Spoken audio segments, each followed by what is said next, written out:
Please leave a message after the. One of the reasons I brought this up because the ripple effects of this are so wide. There's a lot of actors that paid for their kids to get through university. Some names have come out. There's a lot hidden.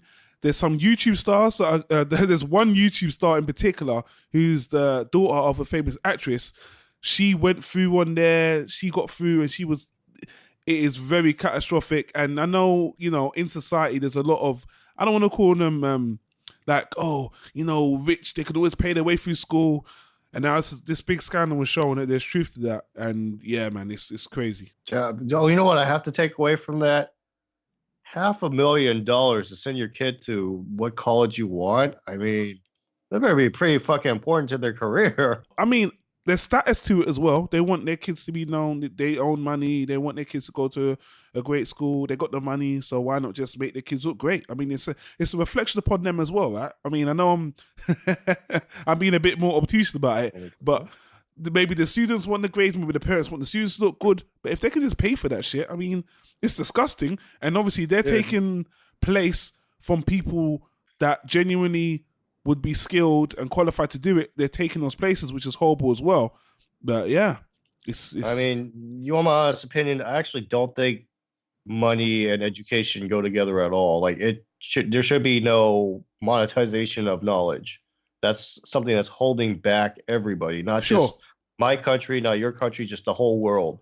Why do you have to pay for knowledge? It's ridiculous. It's funny you say that because a lot of people believe that you don't need to go to college anymore. You got the internet now. Information is out there. What do certificates mean against real world experience? So I think a lot of people agree with your sentiment, but I know what you meant in terms of paying for college. It's kind of wrong and immoral in a way. It's funny. I didn't go to college because I didn't think I could focus when I got out of high school. Right.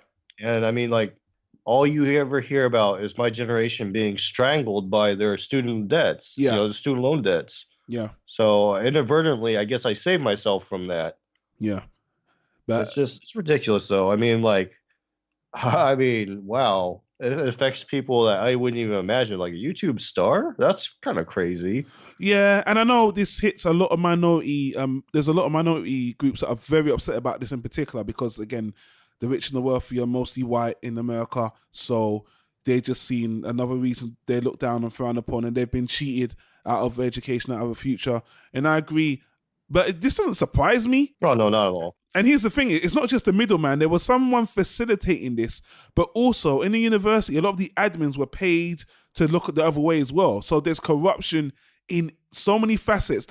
The middleman, the people that were obviously paying them, and the universities that allowed this to happen as well, because they turned a blind eye.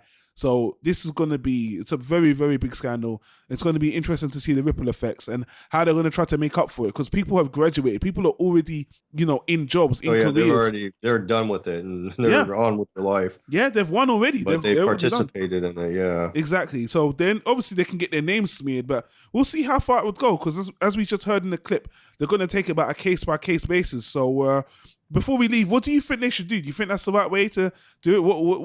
How would you resolve this? I know it's a massive question. I know it's very, very massive, but just generally. It's actually not that difficult in my mind. I mean, I think the girl that was interviewed kind of had the right idea, but I mean, obviously, first of all, anybody who was admitted that was linked to any of that kind of wrongdoing, rejected. They're out. Period. That's the very first thing you have to do. Sure. But the next thing you have to do, especially she was talking about integrity. Anybody that was involved with this, and were definitively linked to this scam, they need to be cut out and they need to not be readmitted into that specific field within the collegiate administrative, system. Like maybe they could go do something else somewhere else, but never again with college. Otherwise, you're not really fucking doing anything. You're just putting up a show. Yeah. So that, for me, that would be, if you're going to stick with this monetization of knowledge, which I think is ridiculous, but if you're going to stick with that, you have to do those two things. Otherwise, you're just talking. Big deal. Yeah. Please leave another message at voiceofmail.com.